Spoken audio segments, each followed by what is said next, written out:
So this last weekend, I watched Castlevania and generally enjoyed it. Overall, I thought it was definitely one of the weaker Castlevania seasons, but admittedly I was a little more baked than I should have been, and I just enjoyed the action sequences because they really went ham this season. But then I decided to look up reviews about the show and saw how negative they were. After I read these reviews, I started thinking to myself, like, I don't remember it being that bad, but maybe I just wasn't paying attention. So I decided to rewatch the show with a fresh pair of eyes to see if Netflix really did fumble the bag with Nocturne, or if a lot of these are just exaggerated complaints. This video is going to be split up into pros and cons, so let's start with what I think the show did well. I've been seeing some truly psychotic takes that the animation this season was terrible. This review says the animations are sloopy, I'm guessing he meant sloppy, due to the way the camera angles are handled during the fight. It makes them look really cringy. Is this what you're talking about?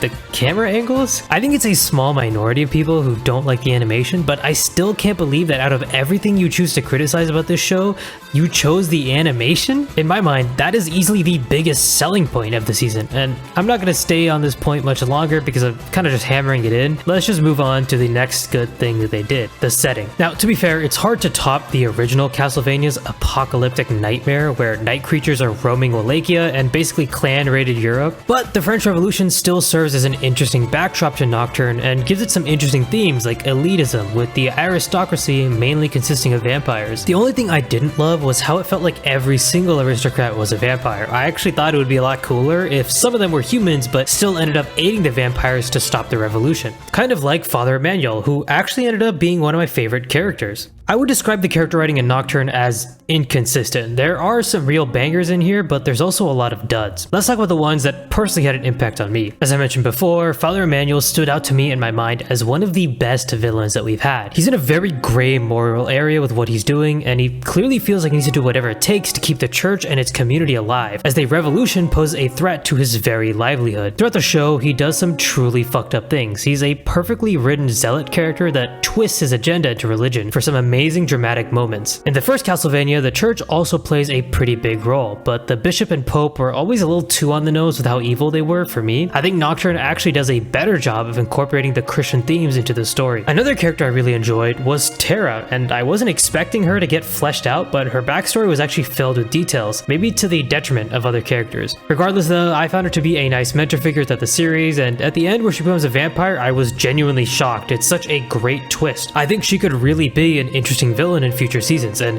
it was one of the few elements of the show that got me excited to watch more of Castlevania Nocturne. Now, my favorite character would have been All Rocks, but that one scene— Yo, come— that your habit is a forge master. Yo, bro, get this gay shit off the screen. Okay, seriously though, this forbidden romance between a vampire and a guard of the church could have been a lot more interesting if they gave it more than 3 scenes to develop. And that was a common problem with a lot of other characters. They were either underdeveloped or overdeveloped. So let's jump into the cons.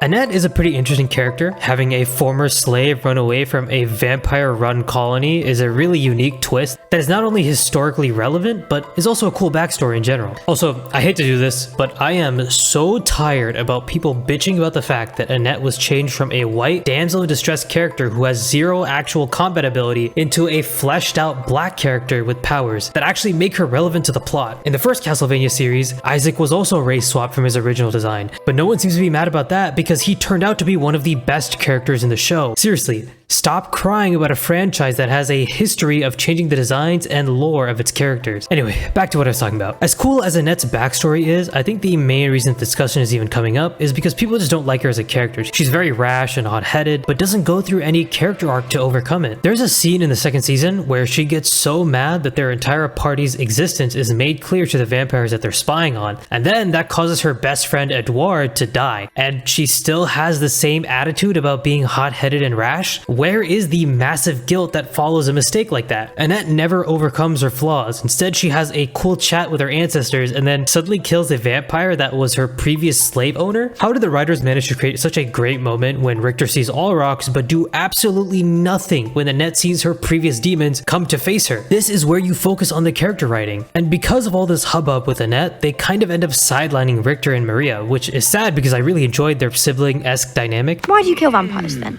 if you're so uninterested? It's the most fun you can have with your clothes on.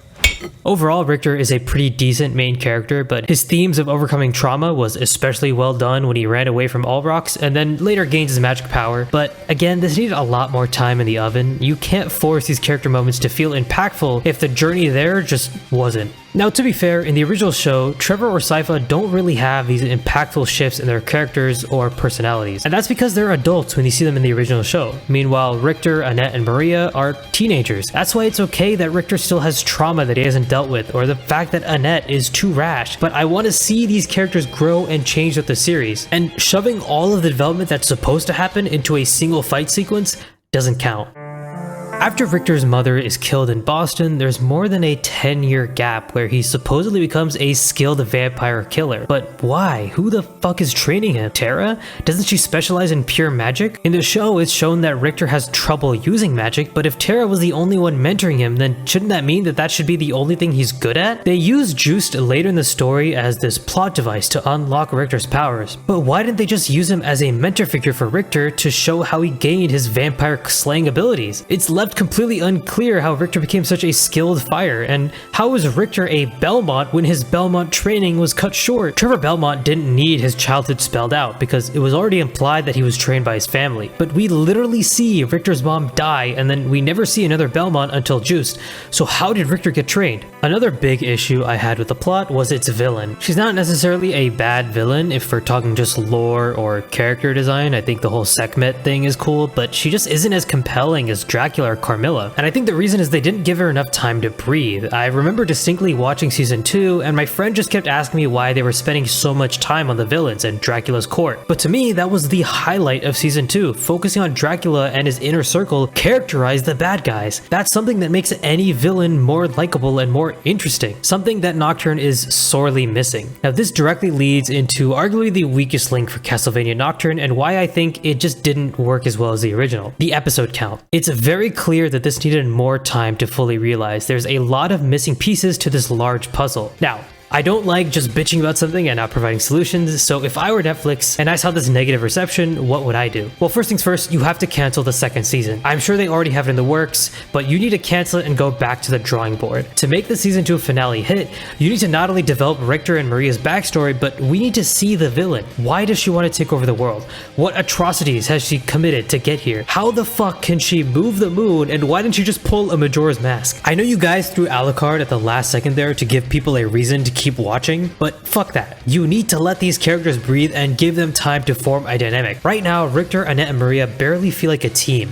They're just a bunch of kids that happen to fight together when the action calls for it. Also, there needs to be a little more screen time for my boy Allrax, if you know what I'm saying. Overall though, I would give this season a 7 out of 10. If I'm being completely honest, I'm a sucker for great animation. That's why I will gladly give Demon Slayer an 8.5 out of 10 or 9 even, because even though I have to suffer through Zenitsu or the Booby Hashira, the peaks the action reaches have set my bar to a new height. I can forgive poor plots and characters if the animation is good enough, but I don't think that goes the same for a lot of other people. And let me make it clear, there are definitely some interesting characters here, but ultimately it just fails to live up to its predecessors because it lacks a clear vision of what it wants to be. The plot is all over the place, and it's clear that not every character got the same love and treatment that they deserved. But yeah, I really do think they can fix this show. Will they end up fixing it? Honestly, who knows? Powerhouse Animations seem to already have a ton of shows on the backlog, so I don't really have hope that they're gonna put enough time into the next season, but we'll find out when it comes out, I guess. That's the video.